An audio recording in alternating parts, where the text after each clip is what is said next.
Vous êtes là? Soyez les bienvenus dans un nouveau numéro de l'ABCDR des animaux. Vous vous posez des questions peut-être sur le porc-épic. Eh bien, moi aussi, enfin, plus trop maintenant, car je connais les réponses. Je suis allé à la rencontre de Pierre, c'est notre spécialiste, et il va tout vous dire sur ce qu'est le porc-épic. Est-ce que c'est un rongeur?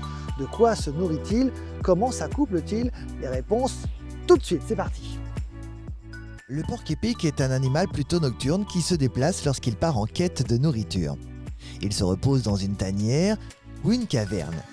Il tolère un grand nombre de milieux comme la montagne, les déserts et les forêts.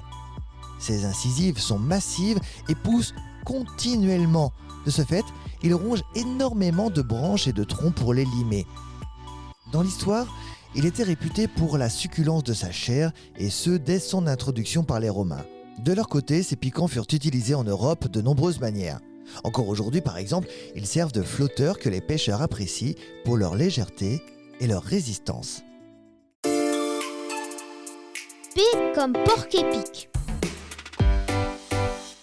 Bonjour Pierre. Bonjour. Merci de nous accueillir chez toi. Alors, on va parler aujourd'hui du porc-épic et ils ont effectivement tous les deux des pics. Lorsqu'on parle du porc-épic, on parle également, on pense au hérisson. Quelles sont les différences entre les porcs-épics et le hérisson? Alors, malgré que ce soit tous les deux des mammifères avec des piquants, ils sont complètement différents. Ils ont énormément de différences. Et la première, c'est déjà qu'ils ne font pas du tout partie de la même famille. Il y a aussi leur alimentation qui est totalement différente, puisque le porc-épic, lui, est plutôt herbivore, alors que le hérisson, lui, va manger des insectes. Il va y avoir aussi son lieu de vie, il va y avoir tout simplement le fait que les hérissons ne perdent pas leur piquant, alors que les porc-épics, eux, le perdent. Il y a vraiment beaucoup de différences entre ces deux espèces. Combien existe-t-il d'espèces de porc-épic?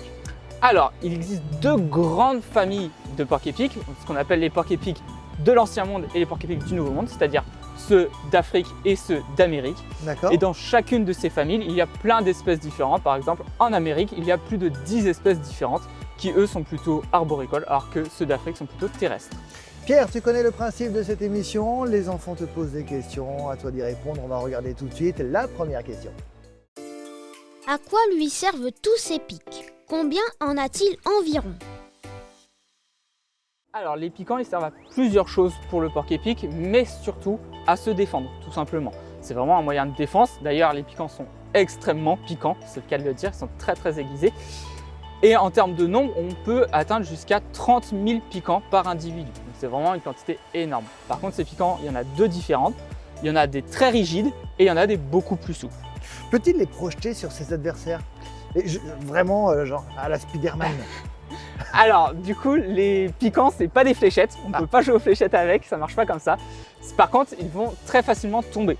En fait, les piquants vont s'enfoncer dans la peau des potentiels adversaires et vont se décrocher du corps de notre porc-épic, ce qui fait que les piquants vont rester accrochés sur l'adversaire.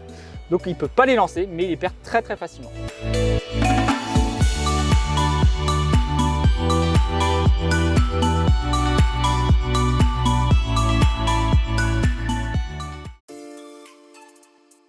Comment font-ils pour s'accoupler? C'est vrai que ça paraît pas très évident pour un porc-épic, mais tout simplement la femelle va lever sa queue, donc mettre ses piquants le plus en hauteur possible, et ensuite le mâle va pouvoir se mettre derrière et pénétrer la femelle, tout en faisant attention évidemment à son ventre, puisque les piquants ça reste quand même très piquant, et le ventre est très fragile chez un porc-épic, c'est l'endroit qui est le moins protégé. Lorsqu'on les regarde, on peut dire qu'ils ressemblent en tout cas. C'est vrai, ils ont la même tête que les cochons d'Inde. Est-ce que ce sont, comme les cochons d'Inde, des rongeurs? Alors, en fait, c'est exactement de la même famille que le cochon d'Inde. Vraiment, ils sont de la même famille, c'est ce qu'on appelle la grande famille des cobayes. Ce sont des rongeurs, du coup, ils vont aller grignoter des branches, par exemple. Ils ont les dents qui vont pousser en permanence, comme la plupart des rongeurs. Et ils ont beaucoup de similitudes, par exemple, avec le rat et avec les souris, en termes de boîte crânienne et en termes d'intelligence. Ils sont très intelligents, ils peuvent faire plein de choses. Pas en période de faim, pas en taille en tout cas. En taille, par contre, ils sont beaucoup plus gros. C'est vraiment des rongeurs très gros, comme un castor, comme d'autres rongeurs qui peuvent être à peu près de la même taille. Où vit-il, le porc-épic? Alors, le porc-épic, il a deux grands habitats naturels, puisqu'on dit qu'il y a des porc-épics américains et des porc-épics africains. Mais en Amérique, ça va être sur toute l'Amérique, que ce soit nord, sud, centrale. Par contre, ça va être des porc-épics plutôt arboricoles, donc eux, ils vont vraiment beaucoup vivre dans les arbres. A contrario, par exemple, des porc-épics qui sont africains, qui eux ne vont pas vivre qu'en Afrique, puisqu'on va retrouver en Asie et même en Europe, dans le sud de l'Italie et en Sicile, et qui eux vont plutôt être terrestres.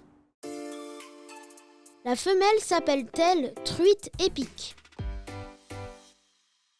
Non, la femelle s'appelle pas du tout truite épique. Une femelle porc-épic, on appelle ça tout simplement une porc-épic. Mais en fait, ce nom porc-épic, ça vient de plusieurs. Ça peut avoir deux significations. Soit porc qui a des pics, donc porc épic, soit qui porte des épines, tout simplement. Donc les deux noms, on ne sait pas exactement d'où ça vient, si ça vient de l'un ou de l'autre. Mais du coup, on ne peut pas appeler ça une truite épique ou une lait épique. Non, ça n'existe pas. Alors évidemment, on parle des piquants hein, depuis le début de cette émission, c'est leur particularité. Est-ce que les petits naissent avec ces piquants justement? Alors oui, les petits naissent avec ces piquants, par contre ils sont tout souples, ils sont tout mous. Donc ils ne vont pas pouvoir piquer tout de suite, mais ce qu'ils vont savoir faire dès le départ, c'est les hérisser, les mettre en hauteur pour faire peur tout simplement aux prédateurs. À savoir qu'un porc-épic, très tôt, il va faire exactement comme ses parents, donc il va aller sortir, il va même dès ses 2 semaines, il va manger exactement comme les parents, malgré qu'il continue à boire du lait, mais il peut manger la même chose. Donc c'est important qu'il fasse exactement la même chose, dont hérisser ses épines. Et il mange quoi d'ailleurs, le porc-épic? Alors du coup, le porc-épic, c'est un animal, comme j'ai dit, herbivore. Donc il va manger en grande majorité des plantes, donc ça peut être des feuilles, ça peut être des fruits, des légumes, mais aussi surtout du bois, parce qu'il va falloir travailler ses dents, comme elles poussent en permanence, il faut les travailler, sinon ils vont se faire mal, tout simplement. Donc effectivement comme les cochons d'Inde ou comme les rongeurs en règle générale. Exactement pareil, voilà, c'est vraiment pour travailler leurs dents.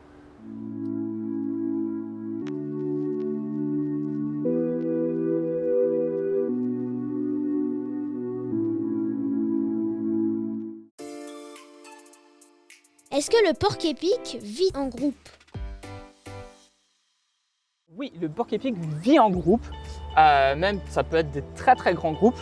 Ce qui est surtout intéressant, c'est de savoir que chaque groupe a qu'un seul terrier et ils se partagent ce terrier. Il y a même eu des terriers qu'on a retrouvés avec plus de 10 mètres de long de galerie à 1,50 m de profondeur. Et il y avait des petites loges, des petites chambres tout simplement, que les porc-épics se partageaient au moment où ils allaient se coucher et au moment où les autres allaient manger. Alors justement, quand on parle de cavernes, de terriers, on imagine que les animaux qui vivent dedans hibernent parfois, en tout cas dorment durant l'intégralité de l'hiver. Est-ce que c'est le cas du porc-épic ou pas du tout? Alors le porc-épic, pas du tout, il hiberne absolument pas. D'accord. Tout simplement, il a une énorme capacité d'adaptation, que ce soit en termes alimentaires, donc quand il y a un peu de pénurie d'alimentation, ils vont chercher autre chose, et aussi en termes de climat. Ils arrivent très bien à supporter le froid, ça leur pose pas du tout de soucis. Par contre, ces galeries, elles ne vont pas forcément leur servir à hiberner, vu qu'elles ne vont pas hiberner. Mais comme ce sont des animaux qui sont de par nature plutôt nocturnes, la journée, ils vont aller se cacher dedans pour ne pas être embêtés par les prédateurs. Merci beaucoup Pierre pour toutes ces informations.